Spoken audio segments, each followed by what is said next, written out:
Hey നമസ്കാരം, എല്ലാവർക്കും പച്ചവെള്ളം പി എസ് സിയിലേക്ക് സ്വാഗതം. നമ്മൾ ഇന്ന് ചരിത്രത്തിലെ ഒരു ടോപ്പിക്കാണ് നോക്കുന്നത്. അതായത് വിദേശികൾ ഇന്ത്യയിലേക്ക് വരികയും അതിനുശേഷം ഇവിടെ എന്തൊക്കെയാണ് അവർ ചെയ്തതെന്നും അവർക്കെതിരെ എന്തൊക്കെ റെസിസ്റ്റൻസ് ഇവിടെ നടന്നു എന്നുള്ള ഒരു ടോപ്പിക്കാണ് നമ്മൾ ഇന്നത്തെ ക്ലാസ്സിൽ ഡിസ്കസ് ചെയ്യാനായിട്ട് പോകുന്നത്. നമുക്കറിയാമല്ലോ, യൂറോപ്യൻസ് എന്തായി ഓരോ ആൾക്കാരായിട്ട് ഇന്ത്യയിലെത്തി. അതിനുശേഷം ഇവിടെ ഒരുപാട് മാറ്റങ്ങളും അധികാരം പിടിച്ചെടുക്കാനൊക്കെ ആയിട്ട് അവർ ഒരുപാട് നിയമങ്ങളും കാര്യങ്ങളും മാറ്റങ്ങളൊക്കെ കൊണ്ടുവന്നു. അതിനെ എങ്ങനെയാണ് നമ്മുടെ ഇന്ത്യക്കാർ ചേർത്ത് നിന്നത്, എവിടെയൊക്കെയാണ് കലാപങ്ങൾ ഉണ്ടായത്, അതിനെപ്പറ്റിയുള്ള SCERT എന്നുള്ള കാര്യങ്ങളാണ് നമ്മൾ മെയിനായിട്ട് ഇന്നത്തെ ക്ലാസ്സിൽ പഠിക്കുന്നത്. അപ്പോൾ ഇതിന് ശേഷമാണ് എന്ത് കിടക്കുന്നത്, ഇന്ത്യയിൽ ദേശീയത അല്ലെങ്കിൽ ഇന്ത്യക്കാർക്ക് നാം ഇന്ത്യക്കാരാണ് എന്നൊരു അവബോധം ഉണ്ടാക്കാനായിട്ട്, നാഷണലിസം ഉണ്ടാക്കാനായിട്ടുള്ളൊരു ശ്രമം നടക്കുന്നത്. അത് നമുക്കിതിന് ശേഷം പഠിക്കാനുണ്ട്. അതിനുശേഷം നമുക്ക് INA പോലുള്ള ഫോർമേഷൻസ് ഉണ്ടാക്കി. അതുപോലെ തന്നെ സ്വാതന്ത്ര്യ സമരങ്ങൾ ഇവിടെ നടന്നു, അതിനെപ്പറ്റി നമുക്ക് പഠിക്കാനുണ്ട്. അതുപോലെ സോഷ്യൽ ലിബറൽസ് ആയ ജാതിയുടെയും മതത്തിൻ്റെയും പേരിലുണ്ടായിരുന്ന അനീതികളൊക്കെ ഇവിടെ തുടച്ചു മാറ്റി. അപ്പം നവോത്ഥാനത്തെ പറ്റി നമുക്ക് എന്ത് ചെയ്യാനുണ്ട്, പഠിക്കാനുണ്ട്. ഇതൊരൊറ്റ ടോപ്പിക്കായിട്ടായിരിക്കണം നമ്മൾ എന്ത് ചെയ്യേണ്ടത്, പഠിക്കേണ്ടത്. അതിൽ ആദ്യത്തെ പാർട്ടായ വിദേശികൾ വരികയും അവർക്കെതിരെ നടന്ന റെസിസ്റ്റൻസുമാണ് നമ്മൾ ഇന്നത്തെ ക്ലാസ്സിൽ പഠിക്കാനായിട്ട് പോകുന്നത്. ബ്രിട്ടീഷ് എക്സ്പ്ലോയിറ്റേഷൻ ആൻഡ് റെസിസ്റ്റൻസ് എന്ന് പറയുന്നൊരു ടോപ്പിക്. പ്രധാനമായിട്ടും ബ്രിട്ടീഷുകാരായതുകൊണ്ടാണ് പേര് കൊടുത്തത്. പക്ഷേ ഈ ക്ലാസ്സിൽ നമ്മൾ എന്ത് ചെയ്യുന്നുണ്ട്, പോർച്ചുഗീസ്, ഡച്ച്, ഫ്രഞ്ചുകാരെയൊക്കെ പറ്റി എന്ത് ചെയ്യുന്നുണ്ട്, പഠിക്കുന്നുണ്ട്. ശരി, നമുക്ക് 8ാം ക്ലാസ്സിലെ ഒരു ചാപ്റ്ററിലും ഇത് പഠിക്കാനുണ്ട്. അതുപോലെ തന്നെ മുൻപത്തെ 10ാം ക്ലാസ്സിലും നമുക്ക് എന്ത് ചെയ്യാനുണ്ട്, ഈ ഒരു ചാപ്റ്റർ പഠിക്കാനായിട്ട് കൊടുത്തിട്ടുണ്ട്. അപ്പോൾ നമ്മളത് രണ്ടും എന്ത് ചെയ്യുന്നു, ഇന്നത്തെ ക്ലാസ്സിൽ ഒന്നിച്ച് നോക്കി പോവുകയാണ് കേട്ടോ. ബ്രിട്ടീഷ് ചൂഷണവും ചെറുത്തുനിൽപ്പും. അപ്പോൾ ഇതിലാദ്യം 8ാം ക്ലാസ്സിൽ ചാപ്റ്റർ തുടങ്ങുമ്പോൾ ആരെപ്പറ്റി പറയുന്നുണ്ട്, ഈസ്റ്റ് ഇൻഡീസിനെ പറ്റി പറയുന്നുണ്ട്. എന്താണ് ഈസ്റ്റ് ഇൻഡീസ് എന്ന് പറയുന്നത്? നമ്മുടെ ഇന്ത്യൻ സബ് കോണ്ടിനെൻറ്റും സൗത്ത് ഈസ്റ്റ് ഏഷ്യയും കൂടെ ചേർന്ന് വരുന്ന ഒരു ഭാഗമുണ്ടല്ലോ, നമ്മുടെ ഇന്ത്യ, അതുപോലെ തന്നെ സൗത്ത് ഈസ്റ്റ് ഏഷ്യ ഭാഗങ്ങളിൽ വരുന്ന ഈസ്റ്റിലെ ഭാഗങ്ങളെ ചേർത്താണ് നമ്മൾ ഈസ്റ്റ് ഇൻഡീസ് എന്ന് പറയുന്നത്. അപ്പോൾ ഇംഗ്ലീഷ് ഈസ്റ്റ് ഇന്ത്യ കമ്പനി 1600 എന്ത് ചെയ്തു, ഫോം ചെയ്തു. ബ്രിട്ടീഷുകാർ 1600 ഈസ്റ്റ് ഇന്ത്യ കമ്പനി ഫോം ചെയ്തു. ബേസിക്കലി എന്താണ്, ഈസ്റ്റ് ഇൻഡീസുമായുള്ള വ്യാപാരത്തിന് വേണ്ടിയാണ് ഈസ്റ്റ് ഇന്ത്യ കമ്പനി രൂപീകരിച്ചത്. അപ്പോൾ അവരുടെ ആദ്യ കപ്പൽ വ്യൂഹം എങ്ങോട്ട്, ഈസ്റ്റ് ഇൻഡീസിലേക്ക് 1601 ഏപ്രിലാണ് സ്റ്റാർട്ട് ചെയ്തത്, അയക്കുന്നത്. 18 മാസങ്ങൾക്ക് ശേഷം ഏതൊക്കെ കപ്പലുകളാണ്, Ascension, Dragon, Hector and Susan. ഈ 4 കപ്പലുകളുടെ പേര് നോക്കി വയ്ക്കുക. Ascension, Dragon, Hector and Susan എന്നീ 4 കപ്പലുകൾ എന്ത് ചെയ്തു, ഇന്തോനേഷ്യയിലെ സുമാത്രയിൽ നിന്നും ജാവയിൽ നിന്നും കുരുമുളകും മറ്റുൽപ്പന്നങ്ങളുമായി മടങ്ങിയെത്തി. ഈ വിജയത്തെ കാരണം അവർ വീണ്ടും എന്ത് ചെയ്തു, 1604 മാർച്ചിൽ രണ്ടാമതായിട്ടും കപ്പലുകൾ അയക്കുകയുണ്ട്. പക്ഷേ മടക്ക യാത്രയിൽ ഹെക്ടറും സൂസണും ആദ്യം പുറപ്പെട്ടു. സൂസൻ കടലിൽ തകർന്നു. ഓക്കെ, പിന്നാലെ വന്ന അസഷനും ഡ്രാഗനും ഹെക്ടറിനെ രക്ഷിക്കാൻ നോക്കിയെങ്കിലും ആദ്യം ഹെക്ടറും സൂസണും ആദ്യം പുറപ്പെട്ടു. പക്ഷേ സൂസൻ കടലിൽ വെച്ച് തകർന്നു. പിന്നാലെ വന്ന അസഷൻ ഡ്രാഗനും ഹെക്ടറിനെ രക്ഷിക്കുമ്പോഴേക്കും കടലിൽ ഉഴറി നടക്കുകയായിരുന്നു ആ കപ്പലിലെ മിക്ക നാവികരും എന്നാണ്. അപ്പോൾ 2 കപ്പലുകൾക്കും എന്ത് പറ്റി, തകർച്ചയുണ്ടായി എന്നുള്ളതാണ്. 1606 മെയ് മാസത്തിൽ കുരുമുളകും ഗ്രാമ്പുവും ജാതിക്കയും നിറച്ച കപ്പലുകൾ ഇംഗ്ലണ്ടിൽ തിരിച്ചെത്തി. എന്നിട്ടും ലാഭം എത്രയാണ്, മുതൽ മുടക്കിൻ്റെ 95% ലാഭമായിരുന്നു അവർക്കുണ്ടായിരുന്നത്. അതായത് അവിടെ അങ്ങനെ എടുത്തു പറയുന്നത്, നാശനഷ്ടങ്ങൾ ഉണ്ടായെങ്കിലും ബാക്കി അവരുടെ എത്തിയപ്പം ഇത്രയും ലാഭം അവർക്ക് ഈസ്റ്റ് ഇൻഡീസിൽ നിന്നും കിട്ടി എന്നുള്ളതാണ്. അറിയാലോ, അപ്പോൾ ഇത്രയും ലാഭം കിട്ടിയാൽ അവരെന്ത് ചെയ്യും, പിന്നെയും വരുമെന്നുള്ള കാര്യം അറിയാലോ. അപ്പോൾ 1600 ഈസ്റ്റ് ഇന്ത്യ കമ്പനി ഫോം ചെയ്തത് പഠിക്കുക. അസഷൻ, ഡ്രാഗൺ, ഹെക്ടർ, സൂസൻ കപ്പലുകളുടെ പേര് പഠിച്ചു വയ്ക്കാം. ഓക്കെ, അങ്ങനെ പോർച്ചുഗീസുകാരാണ് കടൽ മാർഗം ഇന്ത്യയിൽ എത്തിച്ചേർന്ന ആദ്യ യൂറോപ്പിൽ. അപ്പോൾ നമ്മൾ പോർച്ചുഗീസുകാരാണോ ആദ്യം ഇന്ത്യയിൽ എത്തിയ വിദേശികളെന്ന് ചോദിച്ചാൽ എല്ലാവരാണ്, അത് അറബികളൊക്കെയാണ്. പക്ഷേ പോർച്ചുഗീസുകാരാണ് കടൽ മാർഗം ഇന്ത്യയിൽ എത്തിച്ചേർന്ന ആദ്യ യൂറോപ്യൻ. വിദേശികളാണോ? അല്ല, ആദ്യ യൂറോപ്യൻ ആണ് ആരെന്ന് പറയുന്നത്, പോർച്ചുഗീസുകാരെന്ന് പറയുന്നത്. അതും എങ്ങനെയാണ്, ഈ ഒരു റൂട്ട് വഴി, കടൽ വഴിയാണ് അവർ എന്ത് ചെയ്തത്, ഇന്ത്യയിൽ എത്തിച്ചേർന്നത് എന്നുള്ളത് മനസ്സിലാക്കി വയ്ക്കുക. കേപ്പ് ഓഫ് ഗുഡ് ഹോപ്പ് ഒക്കെ കഴിഞ്ഞിട്ട് ശുഭപ്രതീക്ഷ മുനമ്പൊക്കെ ക്രോസ് ചെയ്ത് അവരെവിടെ എത്തി, നമ്മുടെ മൊസാംബിക്കൊക്കെ കഴിഞ്ഞിട്ട് നമ്മുടെ ഇന്ത്യയിലെ കേരളത്തിൽ അവരെന്ത് ചെയ്തു, വന്നെത്തി. അപ്പം പോർച്ചുഗീസുകാരാണ് കടൽ മാർഗം ഇന്ത്യയിൽ എത്തിച്ചേർന്ന ആദ്യ യൂറോപ്യൻ. പക്ഷേ ആദ്യ വിദേശികൾ ചോദിച്ചാൽ ആരാണ്, അറബികളാണ് എന്നുള്ളത് മനസ്സിലാക്കുക. ശരി, ഇനി കോൺസ്റ്റാന്റിനോപ്പിളിനെ പറ്റി നമുക്ക് നോക്കാം. യൂറോപ്പിനും ഏഷ്യയ്ക്കും ഇടയിലുള്ള ഒരു പ്രധാന കേന്ദ്രമായിരുന്നു കോൺസ്റ്റാന്റിനോപ്പിൾ എന്ന് പറയുന്നത്. അപ്പോൾ യൂറോപ്പിനെയും ഏഷ്യയും തമ്മിൽ കണക്ട് ചെയ്യുന്നൊരു സംഭവമാണ് കോൺസ്റ്റാന്റിനോപ്പിൾ എന്ന് പറയുന്നത്. ഇതുവഴി അതായത് ഇന്നത്തെ ഇസ്താംബുൾ എന്നൊക്കെ പറയുന്നതാണ്, അന്ന് കോൺസ്റ്റാന്റിനോപ്പിൾ ആയിരുന്നു, ഈസ്റ്റേൺ റോമൻ എംപയറിൻ്റെ ഒക്കെ ക്യാപിറ്റൽ ആയിരുന്നു. ഇതുവഴി യൂറോപ്പും ഏഷ്യയും തമ്മിൽ എന്താണ് കരമാർഗം വ്യാപാര ബന്ധമുണ്ടായിരുന്നു. അപ്പോൾ അവിടെ 1453 തുർക്കികൾ എന്ത് ചെയ്തു, ഇത് പിടിച്ചെടുത്തു. അപ്പം നമ്മുടെ യൂറോപ്പിനെയും ഏഷ്യയും തമ്മിൽ ലാൻഡ് വഴി കണക്ട് ചെയ്തിരുന്ന ഒരു സംഭവമാണ് ഇത് കോൺസ്റ്റാന്റിനോപ്പിൾ എന്ന് പറയുന്നത് അല്ലേ. അപ്പോൾ ഈ കോൺസ്റ്റാന്റിനോപ്പിളിൽ എന്ത് ചെയ്തു, 1453 ആര് പിടിച്ചെടുത്തു, തുർക്കികൾ പിടിച്ചെടുത്തു. അപ്പോൾ അത് കട്ടായി. സോ ഇവർക്ക് എന്ത് ചെയ്യേണ്ടി വന്നു, കടൽ വഴിയുള്ളൊരു മാർഗം ഇന്ത്യയിൽ എത്തിച്ചേരാനായിട്ട് കണ്ടുപിടിക്കേണ്ടി വന്നു എന്നുള്ളതാണ്. എന്തുകൊണ്ട് വിദേശികൾ ഒരു കടൽ മാർഗം കണ്ടെത്തി എന്ന് ചോദിച്ചാൽ ഇൻസിഡന്റ് എന്താണ്, കോൺസ്റ്റാന്റിനോപ്പിൾ 1453 തുർക്കികൾ പിടിച്ചെടുത്തതാണ് അതിൻ്റെ പ്രധാനപ്പെട്ട കാരണം. ഓക്കെ, ഇപ്പോൾ വർഷം പഠിക്കുക, കോൺസ്റ്റാന്റിനോപ്പിളിലെ ഏത് വർഷമാണെന്ന് പഠിച്ചു വെക്കുക, ആരാണ് പിടിച്ചെടുത്തെന്നുള്ള പഠിച്ചു വെക്കുക, പ്രീവിയസ് ഇയർ ക്വസ്റ്റ്യൻ ആണ്. പിന്നെ ഗാമയുടെ കപ്പലുകൾ, പോർച്ചുഗീസുകാരാണ് കേരളത്തിൽ എത്തിയത് എന്ന് നമ്മൾ പറഞ്ഞു. അവർ വന്ന കപ്പലുകൾ ഏതൊക്കെയാണ്, Saint Gabriel, Raphael and Berrio, ഈ 3 കപ്പലുകളിലായിട്ടാണ് അവർ എന്ത് ചെയ്തത്, ഇന്ത്യയിലേക്ക് വന്നത്. ഓക്കെ, അപ്പോൾ പഠിക്കാമല്ലോ ഏതൊക്കെയാണ്, ഗബ്രിയേൽ ഉണ്ട്, അതുപോലെ തന്നെ എന്താണ്, റാഫേൽ ഉണ്ട്, ബെറിയോ, ഇങ്ങനെ 3 കപ്പലുകളായിട്ടാണ്, ഒരു കപ്പൽ വ്യൂഹമായിട്ടാണ് എന്ത് ചെയ്തത്, 3 കപ്പലുകളുടെ വ്യൂഹമായിട്ടാണ് ഇവരിവിടെ എത്തിയത്, കേരളത്തിൽ അല്ലെങ്കിൽ ഇന്ത്യയിൽ എത്തിച്ചേർന്നത് എന്നുള്ളത് മനസ്സിലാക്കാം.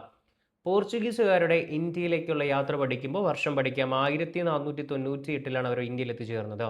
കടൽ മാർഗം കേരളത്തിൽ അവർ ഏത് വർഷമാണ്, 1498 കോഴിക്കോടിന് സമീപമുള്ള കാപ്പാട് എന്ന സ്ഥലത്താണ് വാസ്കോഡ ഗാമ എത്തിച്ചേർന്നത്. അറിയാലോ, പഠിച്ചു വയ്ക്കാലോ. അറിയാം, എന്നിട്ട് ഒരുപാട് മാറ്റമുണ്ടായി. ഇവരോട് വരികയും സാമൂതിരിയോട് എന്ത് പറഞ്ഞു, അറബികളുമായുള്ള വ്യാപാരം അവസാനിപ്പിക്കണം, കമ്പോള കുത്തക ആർക്ക് കിട്ടണം, പോർച്ചുഗീസുകാർക്ക് വേണമെന്ന് വാശി പിടിച്ചു. ഓക്കെ, അവരെ പുറത്താക്കി പോർച്ചുഗീസുകാർക്ക് എന്താണ്, വ്യാപാര അനുമതി നൽകണമെന്ന് കോഴിക്കോട് സാമൂതിരിയോട് പറയുകയും സാമൂതിരി എന്ത് ചെയ്തില്ല, അത് അംഗീകരിച്ചില്ല. ഇതേ തുടർന്ന് ഗാമ കണ്ണൂരിലെ കോലത്തിരിയോട് എന്ത് ചെയ്തു, വ്യാപാരത്തിന് അനുമതി, നമുക്കറിയാലോ ശത്രുവിൻ്റെ ശത്രു മിത്രം എന്നുള്ള രീതിയിൽ കണ്ണൂരിലെ കോലത്തിരി എന്ത് ചെയ്തു, ഇവർക്ക് അധികാരം കൊടുക്കുകയും കുരുമുളക് ഉൾപ്പെടെയുള്ള ഉൽപ്പന്നങ്ങൾ ശേഖരിച്ച് അദ്ദേഹം തിരിച്ചങ്ങോട്ട് പോയി, പോർച്ചുഗലിലേക്ക് പോയി. മൊത്തം 3 തവണയാണ് വാസ്കോഡ ഗാമ കേരളം സന്ദർശിച്ചത്. തൻ്റെ യാത്രയ്ക്ക് ചിലവായ തുകയുടെ 60 ഇരട്ടിയാണ്, ആലോചിക്കുക, എത്രയാണോ മുതൽ മുടക്ക് അതിൻ്റെ 60 ഇരട്ടിയാണ് എന്ത് ചെയ്തത്, ഇവർക്ക് ഇവിടെ നിന്നും തിരിച്ചു കിട്ടിയത്. ഓക്കെ അല്ലേ, അപ്പോൾ മനസ്സിലായി, ഈസ്റ്റ് ഇൻഡീസ് അല്ലെങ്കിൽ കേരളം എന്ന് പറയുന്നത് വ്യാപാരം നടത്താനും അതുപോലെ തന്നെ എന്താണ്, ഇത്രയും ലാഭം ഉണ്ടാക്കാനും പറ്റുന്ന ഒരു സ്ഥലമാണെന്ന് ആർക്ക് മനസ്സിലായി, പോർച്ചുഗീസുകാർക്ക് മനസ്സിലായി. ഓക്കെ, വീണ്ടും അവരെന്ത് ചെയ്തു, കേരളത്തിലേക്ക് വരികയുണ്ടായി.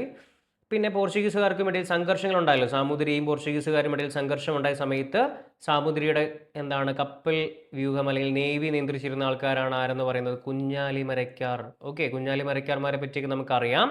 അവരായിരുന്നു നാവിക തലവന്മാർ. ആരുടെ, സാമൂതിരിയുടെ നാവിക തലവന്മാർ. കുഞ്ഞാലി മരയ്ക്കാരുടെ കാലശേഷം പോർച്ചുഗീസുകാർക്ക് ഇന്ത്യയിൽ നിന്ന് എന്താണ്, കാര്യമായ ഭീഷണിയൊന്നും ഉണ്ടായിട്ടില്ല എന്നാണ് പറയുന്നത്. അവരെന്ത് ചെയ്തു, കേരളത്തിൽ നിന്ന് ആസ്ഥാനം മാറ്റി, പിന്നെ എങ്ങോട്ട് പോയി, കൊച്ചിയിൽ നിന്ന് ആസ്ഥാനം മാറ്റി ഗോവയിലൊക്കെ ആര് പോയി, പോർച്ചുഗീസുകാർ പോയി എന്നുള്ളത് മനസ്സിലാക്കി വെക്കുക. ശരി, കുഞ്ഞാലി മരയ്ക്കാർമാരെ പറ്റി പഠിക്കുമ്പോൾ 4 കുഞ്ഞാലി മരയ്ക്കാർമാരെ പറ്റി നമുക്ക് പഠിക്കാനുണ്ട് കേട്ടോ. അതിൽ 4-മനാണ് നമ്മൾ സിനിമയിൽ കാണുന്നത് അല്ലേ. ശരി, അതുപോലെ 3-മനും വളരെ ഇമ്പോർട്ടൻ്റ് ആണ്. പോർച്ചുഗീസുകാരുടെ ആക്രമണങ്ങളെ ചേർത്ത് സാമൂതിരിയെയും പശ്ചിമ തീര പ്രദേശങ്ങളെയും സംരക്ഷിച്ചിരുന്ന ആൾക്കാരാണ് കുഞ്ഞാലി മരയ്ക്കാർമാർ, നമുക്കറിയാം. ഓക്കെ, കുഞ്ഞാലി മരയ്ക്കാർ എന്നത് എന്താണ്, സ്ഥാനപ്പേരാണ്. ഇവരുടെ യഥാർത്ഥ പേര് ഇതായിരുന്നില്ല. 4 പേരാണ് വ്യത്യസ്ത കാലങ്ങളിലായിട്ട് എന്ത് ചെയ്തിരുന്നത്, ഈ സ്ഥാനം വഹിച്ചിരുന്നത്. അതുപോലെ പോർച്ചുഗീസുകാരെ പരാജയപ്പെടുത്തി ചാലിയം കോട്ട പിടിച്ചെടുത്തത് വളരെ ഇമ്പോർട്ടൻ്റ് ആണ്. ഇതാണ് കുഞ്ഞാലി 3-മനാണ് ചാലിയം കോട്ട പിടിച്ചെടുത്തത്. അതൊരു വളരെ വലിയ ഇമ്പോർട്ടൻ്റ് ആയിട്ടുള്ള സംഭവമാണ്. ചാലിയം കോട്ട പിടിച്ചെടുത്ത ആരാണ്, കുഞ്ഞാലി 3-മനാണ്. കുഞ്ഞാലി 4-മനെയാണ് പോർച്ചുഗീസുകാർ ഗോവയിൽ വെച്ച് വധിക്കുകയുണ്ടായത്. ഓക്കെ, അപ്പോൾ ഈ പോർച്ചുഗീസുകാരുടെ എന്തൊക്കെ മാറ്റങ്ങൾ കൊണ്ടുവന്നു. ആദ്യത്തെ യൂറോപ്യൻ കോട്ട 1503 മാനുവൽ കോട്ട എന്ത് ചെയ്തു, കൊച്ചിയിൽ സ്ഥാപിച്ചു. ആരാണ്, അൽബുക്കർക്കാണ്. യൂറോപ്യൻ അല്ലെങ്കിൽ നമ്മുടെ പോർച്ചുഗീസുകാരുടെ രണ്ടാമത്തെ ഗവർണറായ അൽബുക്കർക്കാണ് എന്ത് ചെയ്തത്, ഇവിടെ എന്ത് കൊണ്ടുവരുന്നത്, മാനുവൽ കോട്ട കൊണ്ടുവരുന്നത്. ഓക്കെ, ആദ്യത്തേത് അൽമേഡ ആയിരുന്നു. രണ്ടാമത്തെ ആളാണ് ആര്, അൽബുക്കർക്ക് എന്ന് പറയാം. രണ്ടാമത്തെ ഗവർണറാണ് ആര്, അൽബുക്കർക്ക്. അദ്ദേഹമാണ് ഇവിടെ എന്ത് കൊണ്ടുവരുന്നത്, 1503 മാനുവൽ കോട്ട കൊണ്ടുവരുന്നത്.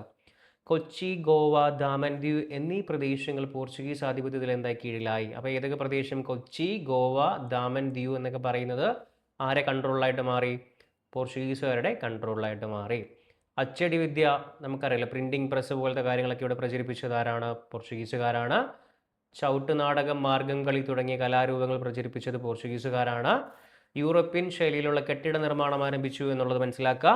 അതുപോലെ തന്നെ യൂറോപ്യൻ പടക്കോപ്പുകളും യുദ്ധമുറകളും അഭ്യസിപ്പിച്ചു എന്നുള്ളത് മനസ്സിലാക്കി വെക്കുക കേട്ടോ.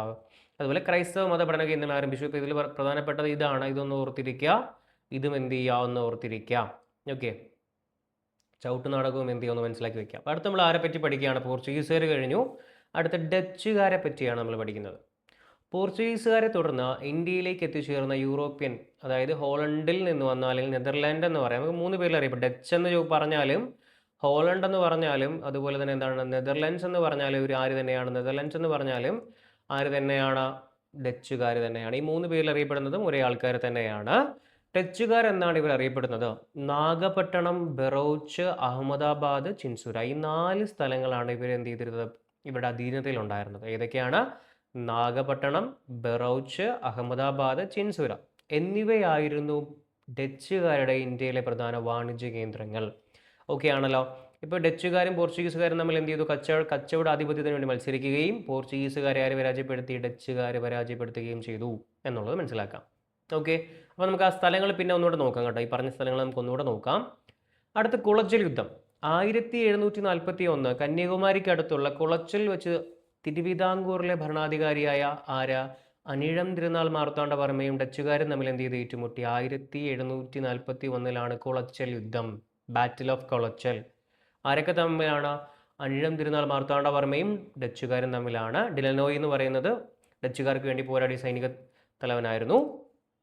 ഈ യുദ്ധത്തിൽ പരാജയപ്പെട്ടതോടെ ഡച്ചുകാർ എന്ത് ചെയ്യണം? ഇന്ത്യയിലെ ആധിപത്യം നഷ്ടപ്പെട്ടു. ഒരു യൂറോപ്യൻ ശക്തി ഇന്ത്യൻ ഭരണാധികാരിയോട് പരാജയപ്പെട്ട ആദ്യത്തെ യുദ്ധമായിരുന്നു ഇത്. അപ്പോൾ ആലോചിക്കുക, ഇന്ത്യയിൽ ഡച്ചുകാർ, പോർച്ചുഗീസുകാരൊക്കെ ഉണ്ട്. അപ്പം ആദ്യമായിട്ട്, അതുപോലെ ബ്രിട്ടീഷുകാരുണ്ട്, ഫ്രഞ്ചുകാരുണ്ട്, ഒരു വിദേശ യൂറോപ്യൻ ശക്തി എന്ത് ചെയ്തു? ഒരു ഇന്ത്യൻ രാജാവിനോട് അല്ലെങ്കിൽ നാട്ടുരാജ്യത്തോട് എന്ത് ചെയ്താണ്? അടിയറവ് പറഞ്ഞ ആദ്യത്തെ യുദ്ധമാണ് 1741 കുളച്ചൽ യുദ്ധം. അനിഴം തിരുനാൾ മാർത്താണ്ഡവർമ്മയും ഡച്ചുകാരും തമ്മിൽ നടന്ന യുദ്ധമാണ്. ഇതോടുകൂടി ഡച്ചുകാരുടെ അധിപതനം എവിടെ എന്ത് ചെയ്തു? പതനം എവിടെ സ്റ്റാർട്ട് ചെയ്തു? ഇന്ത്യയിൽ സ്റ്റാർട്ട് ചെയ്തു എന്നുള്ളതാണ്. ഇനി ഹോർത്തൂസ് മലബാറിക്കസ് എന്ന് പറയുന്ന സംഭവം ഡച്ചുകാരുമായുള്ള ബന്ധത്തിൻ്റെ ഏറ്റവും വലിയ സംഭാവനയാണ് നമ്മുടെ ഹോർത്തൂസ് മലബാറിക്കസ്. കേരളത്തിലെ 742 ഔഷധ സസ്യങ്ങളെക്കുറിച്ചുള്ള വിവരങ്ങളാണ് ഈ ഗ്രന്ഥത്തിൽ പറയുന്നത്. ഡച്ച് ഗവർണറായിരുന്ന ഹെൻഡ്രിക് വാൻ റീഡ് ആണ് കേട്ടോ. ഹെൻഡ്രിക് വാൻ റീഡ് എന്ന് പറയുന്ന വ്യക്തിയാണ്, ഡച്ച് ഗവർണറായിരുന്ന ഹെൻഡ്രിക് വാൻ റീഡ് ആണ് ഈ കൃതിയുടെ രചനയ്ക്ക് നേതൃത്വം നൽകിയത്. ഈ രചനയ്ക്ക് അദ്ദേഹത്തെ സഹായിച്ചത് ആരാണ്? ഇട്ടി അച്യുതൻ എന്ന് പറയുന്ന മലയാളി വൈദ്യനാണ്. അപ്പുഭട്ട്, രംഗഭട്ട്, വിനായക് ഭട്ട്, 3 ഭട്ടുമാരുണ്ട്. ആരൊക്കെയാണ്? അപ്പുഭട്ടുണ്ട്, അപ്പു ഉണ്ട്, അതുപോലെ തന്നെ ആരുണ്ട്? രംഗഭട്ടുണ്ട്, പിന്നെ വിനായക ഭട്ട്. ഈ 3 ഭട്ടുമാരും നമ്മൾ എന്ത് ചെയ്തിട്ടുണ്ട്? ഈ രചനയിൽ പങ്കാളികളായിരുന്നു. ശരി, അപ്പോൾ അത് പഠിക്കാമല്ലോ. അപ്പുഭട്ടുണ്ട്, രംഗഭട്ടുണ്ട്, വിനായക ഭട്ടുണ്ട്. മലയാള അക്ഷരങ്ങൾ അച്ചടിയിൽ പതിഞ്ഞ ആദ്യത്തെ പുസ്തകമാണ് ഹോർത്തൂസ് മലബാറിക്കസ് എന്നുള്ളത്. അപ്പം മലയാളത്തിലെ അക്ഷരങ്ങൾ എന്ത് ചെയ്തു? ആദ്യത്തെ, അതായത് മലയാള അക്ഷരങ്ങൾ അച്ചടിച്ചാണ്, പ്രിന്റ് ചെയ്ത ആദ്യത്തെ പുസ്തകമാണ് ഹോർത്തൂസ് മലബാറിക്കസ്. അപ്പോൾ പഠിക്കാമല്ലോ എന്താണ്? മലയാള അക്ഷരങ്ങൾ പ്രിന്റ് ചെയ്ത ആദ്യത്തെ പുസ്തകമാണ് ഹോർത്തൂസ് മലബാറിക്കസ്. മലയാളം, ഇംഗ്ലീഷ് എന്നീ ഭാഷകളിലേക്ക് എന്ത് ചെയ്തിട്ടുണ്ട്? വിവർത്തനം ചെയ്ത വ്യക്തി ആരാണ്? Doctor KS Manilal. ഡച്ച് ഭാഷയിലാണെന്ന് നമുക്കറിയാം. അതെന്ത് ചെയ്തു? ഇംഗ്ലീഷിലേക്കും മലയാളത്തിലേക്കും എന്ത് ചെയ്തിട്ടുണ്ട്? തർജ്ജമ ചെയ്തിട്ടുണ്ട്. ആരാണ്? Doctor KS Manilal. അപ്പോൾ ഇതിൽ കുറച്ചധികം ആൾക്കാരെ പറ്റി നമുക്ക് പഠിക്കണമല്ലോ. അപ്പോൾ ആരൊക്കെ പറ്റിയാണ് നമുക്കിതിൽ പഠിക്കാനുള്ളത് നോക്കാം. അതായത് ഒന്നുകൂടെ പറയുകയാണ്, 742 സസ്യങ്ങളെ പറ്റി എന്ത് ചെയ്യുന്നുണ്ട്? ഇതിൽ പരാമർശിക്കുന്നുണ്ട്. 742 സസ്യങ്ങളെ പറ്റി പരാമർശിക്കുന്നുണ്ട്. ഡച്ച് ഗവർണറായിരുന്ന ഹെൻഡ്രിക് വാൻ റീഡ് ആണ് ഈ കൃതിയുടെ രചനയ്ക്ക് നേതൃത്വം നൽകിയത്. ഈ രചനയ്ക്ക് അദ്ദേഹം സഹായിച്ചത് ആരാണ്? അദ്ദേഹത്തെ സഹായിച്ച മലയാളി വൈദ്യനാണ് ഇട്ടി അച്യുതൻ. അപ്പോൾ ഇട്ടി അച്യുതൻ്റെ പേര് പഠിക്കുക, ഇമ്പോർട്ടൻ്റ് ആണ്. അതുപോലെ തന്നെ മണിലാൽ എന്ന് പറഞ്ഞ പേര് പഠിക്കുക. അദ്ദേഹം എന്ത് ചെയ്തു? ഇത് ട്രാൻസ്ലേറ്റ് ചെയ്തു. മണിലാലാണ് എന്ത് ചെയ്തത്? ഇത് ട്രാൻസ്ലേറ്റ് ചെയ്തത്. മണിലാൽ എന്ത് ചെയ്തു? ഇത് ട്രാൻസ്ലേറ്റ് ചെയ്തു. അതുപോലെ തന്നെ എന്താണ്? ഇംഗ്ലീഷ് മലയാളം ഭാഷയിലേക്കാണ് അദ്ദേഹം ട്രാൻസ്ലേറ്റ് ചെയ്തത്. മലയാള അക്ഷരങ്ങൾ അച്ചടിച്ച ആദ്യത്തെ പുസ്തകമാണ് ഹോർത്തൂസ് മലബാറിക്കസ്. അപ്പുഭട്ട്, രംഗഭട്ട്, വിനായക ഭട്ട് എന്നിവരും എന്താണ്? ഈ രചനയിലെ പങ്കാളികളാണ്. ഇനി ഫ്രഞ്ചുകാരെ പറ്റി പഠിക്കാം. അപ്പോൾ ഡച്ചായി, പോർച്ചുഗീസായി. ഇനി ഫ്രഞ്ചുകാരെ പറ്റി പഠിക്കാം അല്ലേ. ഡച്ചുകാർക്ക് ശേഷം ബ്രിട്ടീഷുകാരും പിന്നീട് ആരും വന്നു. അപ്പോൾ നമുക്ക് ഓർഡർ കിട്ടിയല്ലോ. പോർച്ചുഗീസാണ് ആദ്യം വന്നത്, പിന്നെ ആര് വന്നു? അതിനുശേഷം ഡച്ച് വന്നു, അതിനുശേഷം ഫ്രഞ്ച് വന്നു, ഫ്രഞ്ച് അല്ല ബ്രിട്ടീഷ് വന്നു, അതിനുശേഷം ആര് വന്നു? ഫ്രഞ്ചുകാരും വന്നു. ഈ ഒരു ഓർഡറിലാണ് ഇവിടെ ആൾക്കാർ എന്ത് ചെയ്തത്, എത്തിച്ചേർന്നത് എന്നുള്ളത് മനസ്സിലാക്കി വയ്ക്കുക. ഡച്ചുകാർക്ക് ശേഷം ബ്രിട്ടീഷുകാരും അതിനുശേഷം പിന്നീട് ആരും വന്നു? ഫ്രഞ്ചുകാരും ഇന്ത്യയിലേക്ക് എത്തി എന്നുള്ളതാണ്. ഇവരുടെയൊക്കെ ഉദ്ദേശം എന്താണ്? ട്രേഡ് ആയിരുന്നു ഇവരുടെയൊക്കെ ഉദ്ദേശം എന്ന് പറയുന്നത്. ട്രേഡിന് വേണ്ടിയാണ് ഇവരൊക്കെ എത്തിയത്. അങ്ങനെ ദക്ഷിണ ഇന്ത്യയിലെ, സൗത്ത് ഇന്ത്യയിലെ ആധിപത്യത്തിനായി ബ്രിട്ടീഷുകാരും ഫ്രഞ്ചുകാരും ഓസ്ട്രിയൻ പിന്തുടർച്ചാവകാശവുമായി ബന്ധപ്പെട്ടാണ് എന്ത് കിടക്കുന്നത്? കർണാട്ടിക് യുദ്ധങ്ങൾ തുടങ്ങാനൊരു കാരണം. അങ്ങനെ ബ്രിട്ടീഷുകാരും ഫ്രഞ്ചുകാരും തമ്മിൽ എന്ത് നടന്നു? സൗത്ത് ഇന്ത്യയിലെ യുദ്ധങ്ങൾ നടന്നു. അതിനെയാണ് കർണാട്ടിക് യുദ്ധങ്ങൾ എന്ന് വിളിക്കുന്നത്. അപ്പോൾ ആരൊക്കെ തമ്മിലാണ്? ബ്രിട്ടീഷുകാരും അതുപോലെ ഫ്രഞ്ചുകാരും തമ്മിൽ നടന്ന സൗത്ത് ഇന്ത്യയിലെ യുദ്ധങ്ങളെ നമുക്ക് എന്ത് വിളിക്കാം? കർണാട്ടിക് യുദ്ധങ്ങൾ എന്ന് വിളിക്കാം. തൽഫലമായി ആരാണ്? ഫ്രഞ്ചുകാരുടെ ആധിപത്യം പോണ്ടിച്ചേരി, യാനം, കാരക്കൽ, മാഹി എന്നീ പ്രദേശങ്ങളിലേക്ക് ചുരുങ്ങി. ദാറ്റ് മീൻസ് ആര് ജയിച്ചു? ബ്രിട്ടീഷുകാരുടെ ജയിക്കുകയുണ്ടായി. അപ്പം എങ്ങോട്ടാണ് ഈ പറയുന്ന ആ സ്ഥലങ്ങൾ പഠിക്കുക? പോണ്ടിച്ചേരി, പുതുച്ചേരി, യാനം, കാരക്കൽ, മാഹി എന്നീ സ്ഥലങ്ങളിലേക്ക് എന്ത് ചെയ്തു? നമ്മുടെ ഫ്രഞ്ചുകാരുടെ ആധിപത്യം ചുരുങ്ങി എന്നുള്ളതാണ്. ഇപ്പോൾ കർണാട്ടിക് യുദ്ധം പഠിക്കാമല്ലോ. കർണാട്ടിക് യുദ്ധങ്ങൾ എന്ന് പറയുന്നത് ഇന്ത്യയിൽ ഫ്രഞ്ചുകാരും ബ്രിട്ടീഷുകാരും തമ്മിലുണ്ടായ യുദ്ധങ്ങളെയാണ് നമ്മൾ എന്ത് പറയുന്നത്? കർണാട്ടിക് യുദ്ധങ്ങൾ എന്ന് പറയുന്നത്. കർണാട്ടിക് യുദ്ധങ്ങൾ എന്ന് പറയുന്നത് ഇന്ത്യയിൽ ബ്രിട്ടീഷുകാരും ഫ്രഞ്ചുകാരും തമ്മിൽ നടന്ന യുദ്ധങ്ങളാണ്. ഇന്നത്തെ തമിഴ്നാടിൻ്റെ ഭൂരിഭാഗം പ്രദേശങ്ങളും ആന്ധ്രാപ്രദേശിൻ്റെ തെക്കൻ തീരപ്രദേശങ്ങൾ ഉൾപ്പെടുന്ന മേഖലയാണ് കർണാട്ടിക് എന്ന് വിളിക്കുന്നത്. 3 കർണാട്ടിക് യുദ്ധങ്ങൾ നടന്നു കേട്ടോ. 3 ഇതൊക്കെ 3 നടന്നു എന്നുള്ളത് പഠിച്ചു വയ്ക്കുക. ഏതൊക്കെ സമയത്താണ് നടന്നത്? ആദ്യത്തേത് 1746-48 കാലഘട്ടം. രണ്ടാമത്തേത് എപ്പോഴാണ്? 48-54. ചില രേഖകൾ 49 എന്നും പരാമർശിക്കുന്നുണ്ട്. പിന്നെ മൂന്നാമത്തേത് 58-63 കാലഘട്ടം. ഇങ്ങനെ 3 കർണാട്ടിക് യുദ്ധങ്ങൾ നടന്നു കേട്ടോ. 46, 48, 54, അതുപോലെ തന്നെ 58, 63. ഇങ്ങനെ 3 കാലഘട്ടങ്ങളിലായിട്ടാണ് എന്ത് നടക്കുന്നത്? കർണാട്ടിക് യുദ്ധങ്ങൾ നടക്കുന്നത്. അന്തിമ വിജയമാർക്കായിരുന്നു? ബ്രിട്ടീഷുകാർക്കായിരുന്നു. 46, 48, 54, അതുപോലെ 58, 63 കാലഘട്ടങ്ങളിലായിട്ടാണ് 3 കർണാട്ടിക് യുദ്ധങ്ങൾ നടക്കുന്നത്. ശരി, ഇനിയാണ് നമ്മൾ നേരത്തെ ജസ്റ്റ് പറഞ്ഞു പോയ കുറച്ച് കാര്യങ്ങളുണ്ട്. അവരുടെയൊക്കെ അധീനതയിലുണ്ടായിരുന്ന പ്രദേശങ്ങൾ ഏതൊക്കെയാണെന്ന് നമുക്ക് നോക്കാം അല്ലേ.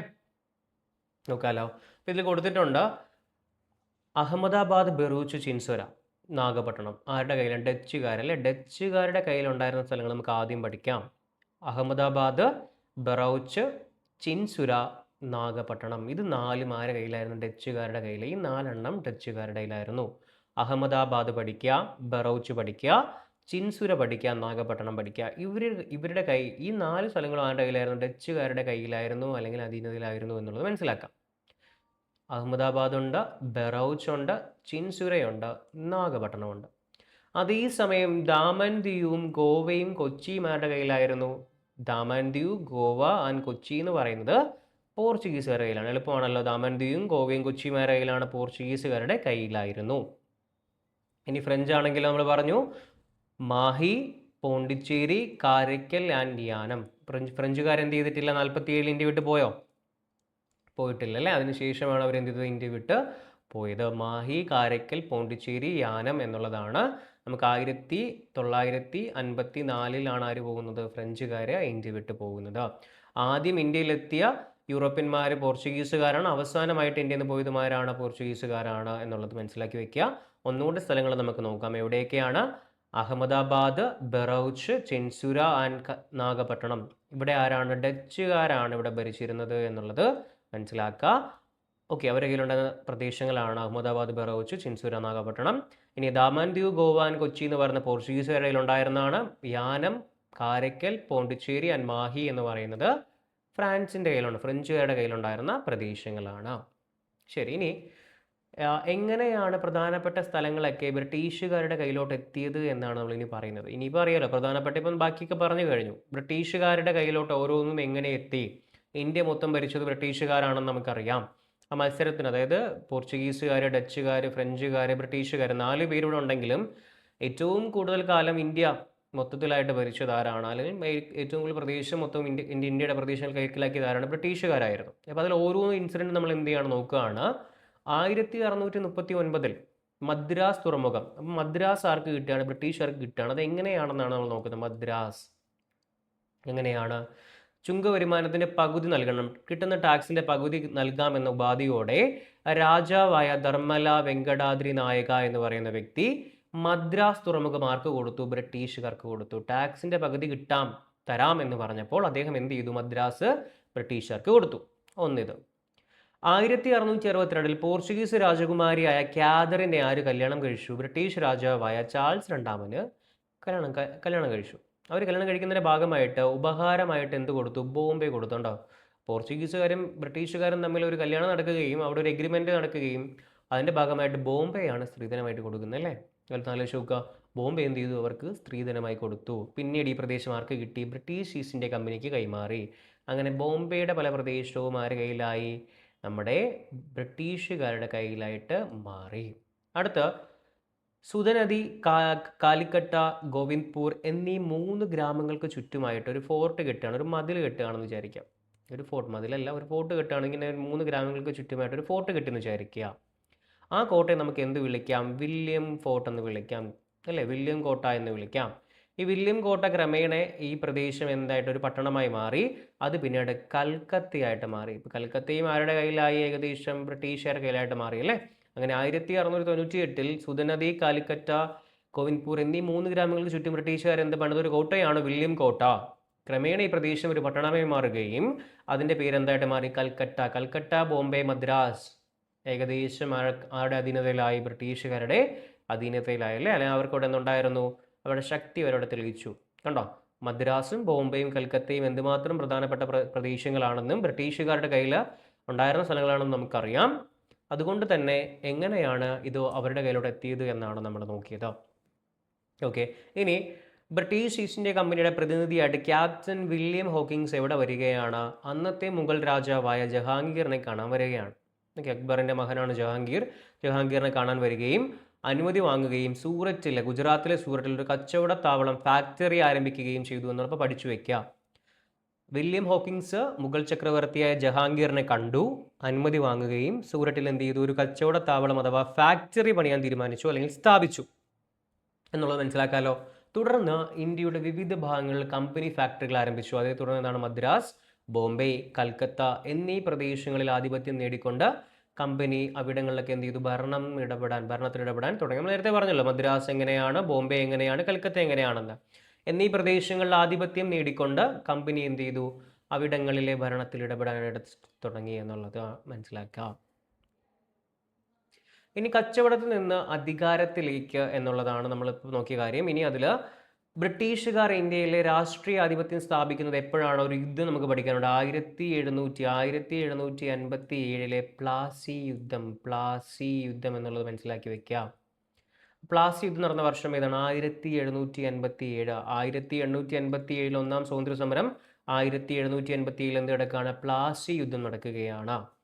ബംഗാളിലെ നവാബായിരുന്ന സിറാജുദ്ദൗളയും റോബർട്ട് ക്ലൈവും, അതായത് ബ്രിട്ടീഷുകാരുടെ ലീഡർഷിപ്പ് ആരായിരുന്നു? അന്നത്തെ ഗവർണറായ റോബർട്ട് ക്ലൈവിന്റെ കയ്യിലായിരുന്നു.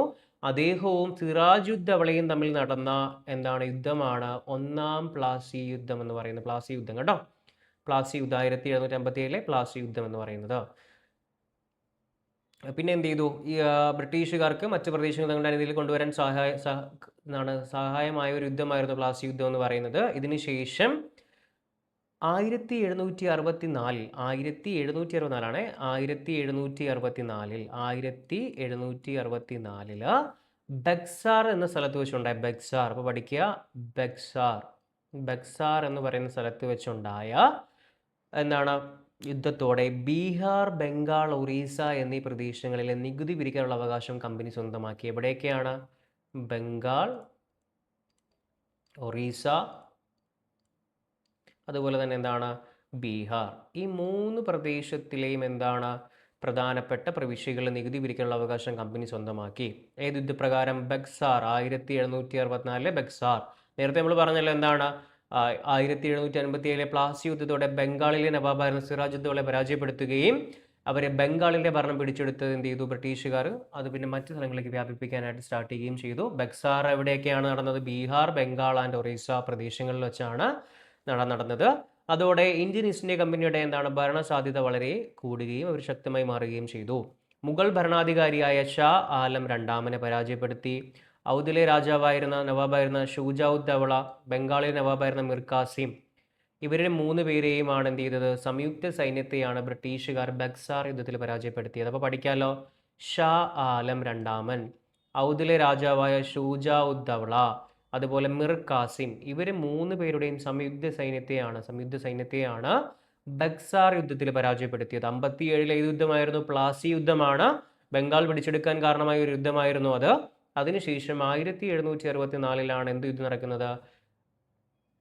ബക്സാറിന്. ഫസ്റ്റ് പ്ലാസി യുദ്ധം, പിന്നെ ബക്സാർ യുദ്ധം. അതിൽ ഷാ ആലം രണ്ടാമൻ, ഔദിലെ നവാബായ ഷുജാഉദ്ദൗള, അതുപോലെ മിർ കാസിം, ബംഗാളിലെ നവാബായിരുന്ന മിർ കാസിം, ഔദിലെ നവാബായ ഷുജാഉദ്ദൗള, അതുപോലെ മുഗൾ ഭരണാധികാരിയായ ഷാ ആലം രണ്ടാമൻ, ഇവരെ 3 പേരുടെയും സംയുക്ത സൈന്യത്തെയാണ് ബക്സാർ യുദ്ധത്തിൽ പരാജയപ്പെടുത്തിയത്. ഇനി നമുക്ക് നാട്ടുരാജ്യങ്ങളും കമ്പനിയും തമ്മിലുള്ള കാര്യങ്ങൾ നോക്കാമല്ലോ. നാട്ടുരാജ്യങ്ങൾ എന്ന് പറയുമ്പോൾ ഇവിടെ നമ്മൾ ആരെ പറ്റിയോ പറയുമ്പോൾ ടിപ്പു സുൽത്താൻ അല്ലെങ്കിൽ ആംഗ്ലോ മൈസൂർ യുദ്ധങ്ങളെ പറ്റിയാണ്. 4 യുദ്ധം, കർണാട്ടിക് യുദ്ധം 3 എണ്ണമായിരുന്നെങ്കിൽ ആംഗ്ലോ മൈസൂർ യുദ്ധം ബ്രിട്ടീഷുകാരും മൈസൂർ രാജാക്കന്മാരുമായിട്ട് 4 യുദ്ധങ്ങളാണ് നടന്നത് കേട്ടോ. 4 യുദ്ധങ്ങൾ. ദക്ഷിണ ഇന്ത്യയിലെ നാട്ടുരാജ്യമായിരുന്ന മൈസൂരും ഇംഗ്ലീഷ് ഈസ്റ്റ് ഇന്ത്യ കമ്പനിയും തമ്മിൽ നടന്ന യുദ്ധങ്ങളെയാണ് ആംഗ്ലോ മൈസൂർ യുദ്ധങ്ങൾ എന്ന് വിശേഷിപ്പിക്കുന്നത്. 4 തവണയാണ് കമ്പനി എന്ത് ചെയ്തത്? ബ്രിട്ടീഷുകാർ മൈസൂർ സുൽത്താനുമായിട്ട് ഏറ്റുമുട്ടിയത്. അങ്ങനെ 1782 ഹൈദരലി മരിക്കുകയും ടിപ്പു സുൽത്താൻ എന്ത് ചെയ്തു? സേനയെ നയിക്കുകയും ചെയ്തു എന്നുള്ളതാണ്. രണ്ടാമത്തെ എന്താണ് ആംഗ്ലോ മൈസൂർ യുദ്ധത്തിൻ്റെ ഭാഗമായിട്ട് ഇദ്ദേഹം മരിക്കുകയും പിന്നെ ആര് വന്നു? ഹൈദരലി വന്നു. 3-ാം ആംഗ്ലോ മൈസൂർ യുദ്ധത്തിൻ്റെ ഭാഗമായിട്ടാണ് 1792 ശ്രീരംഗപട്ടണം സന്ധിയും അതുവഴി മലബാർ ആർക്ക് കിട്ടി? ബ്രിട്ടീഷുകാർക്ക് കിട്ടുകയും ചെയ്തു എന്നുള്ളത്. പിന്നെ 1799 4-ാം മൈസൂർ യുദ്ധത്തിൻ്റെ ഭാഗമായിട്ട് ആര് മരിച്ചു? ടിപ്പു സുൽത്താൻ മരിക്കുകയുണ്ടായി. ഓക്കെ, അപ്പോൾ ഇത്രയും കാര്യങ്ങൾ പഠിച്ചു വയ്ക്കാൻ. 4 മൈസൂർ യുദ്ധങ്ങളുണ്ടായിരുന്നു. അതിൽ രണ്ടാമത്തെ യുദ്ധത്തിൻ്റെ സമയത്താണ് ആര് വരുന്നത്? ഹൈദരലി മരിക്കുകയും അതിനുശേഷം നമ്മുടെ ടിപ്പു സുൽത്താൻ എന്ത് ചെയ്തത്? ബ്രിട്ടീഷുകാർക്കെതിരെ യുദ്ധം നയിച്ചത്. 3-ാമത്തേലാണ് 1792 എന്ത് വരുന്നത്? ശ്രീരംഗപട്ടണം സന്ധി. അതിൻ്റെ ഭാഗമായിട്ടാണ് മലബാർ ബ്രിട്ടീഷുകാർക്ക് കിട്ടുന്നത്.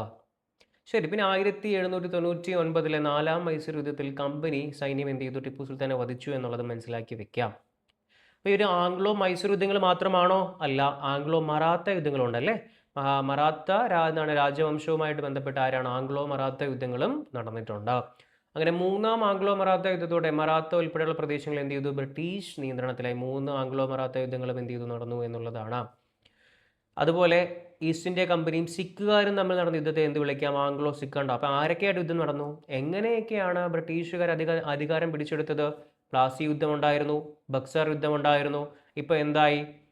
ടിപ്പു സുൽത്താനുമായിട്ട് മൈസൂരിൽ യുദ്ധം, മറാത്ത രാജാക്കന്മാരുമായിട്ട് യുദ്ധം നടന്നു. 3 യുദ്ധങ്ങൾ നടന്നു. സിഖുകാരുമായിട്ട് ആംഗ്ലോ സിഖ് എന്താണ് യുദ്ധങ്ങളും നടന്നിരുന്നു എന്നുള്ളതാണ്. അങ്ങനെ പരാജയത്തോടെ പഞ്ചാബും ബ്രിട്ടീഷ് അധീനതയിലായി. എങ്ങനെയാണ് ഓരോ പ്രദേശവും ബ്രിട്ടീഷുകാർ പിടിച്ചെടുത്തത് എന്നാണ്.